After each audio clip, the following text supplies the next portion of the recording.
Ayan, mga bossing. Feature natin ang emergency go bag ng Pasig. So, ayan yung kanyang bag na pinaglalagyanan. Tapos, meron siyang parang zill dito. Ayan, may bakal siya. Tapos, itong bag na to, floatable to sa tubig. Ayan. So, kudos sa ating LGU Pasig. Lalong-lalo na kay Mayor Vico. This is necessity talaga. So, ito yung nasa loob niya. Meron tayong first aid kit. So, bag pa lang, bonggang-bongga na, di ba?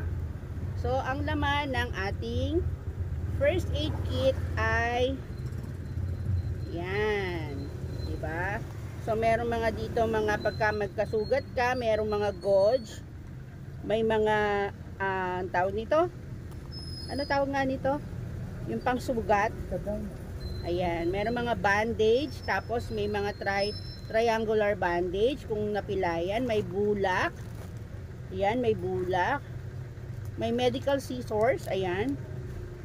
Tapos meron siyang tawag niyan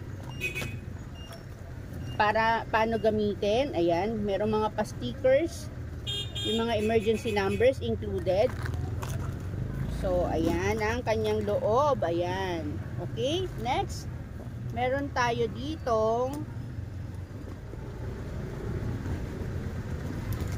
ayan, in case na magkaroon ng aberya, wag naman sana. Meron tayo ditong emergency light. Ayan, ito yung mga ginagamit sa mga umaakyat ng bundok, tsaka yung mga sa barko kapag meron silang ganito. Pupukpukin mo lang yan or i-break mo lang siya tapos iilaw yan. So, hindi natin to gagamitin for now kasi for emergency nga to. Yan, next. Yan. Meron pa siya ditong sa likod.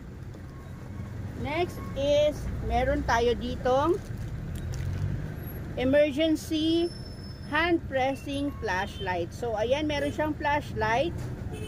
Yan, may pa-flashlight to. Ito yung mga emergency na parang pipindutin mo para umilaw siya. Yan. Tapos ito yung whistle ba to o silbato. Natin. Ayan. May pa-whistle. Ayan, may pa-whistle siya dito. Tapos meron siyang lanyard. Ayan. Tapos merong emergency na ziplock with Pasig on it. And last but not the least, meron tayong thermal blanket. So, si thermal blanket, ginagamit to kapag nakulong ka or ano ba tawag nito? Yung halimbawa, merong lindol o ano. Ito yung pinaka-blanket. This gives us or our body heat kapag sobrang lamig na para hindi tayo magkaroon ng hypothermia. Ayan. So, ayan ang laman ng ating Pasig Emergency Bag. Ayan. Sobrang ganda nito. Ito, pwede kang mag-float using this. Sa totoo lang. Ayan. So, wala na siyang laman. Thank you so much, LGU Pasig, sa inyong magandang ano na to. Magandang keme na to. Ayan. Keme, no? Ayan. Sobrang salamat kasi napaka-necessity nito sa loob ng mga bahay. Sobrang thank you LGU Pasig, Mayor Vico and Council. Ayan, this is so necessity. Kahit paulit-ulit ako, this is a must sa loob ng bahay. Okay?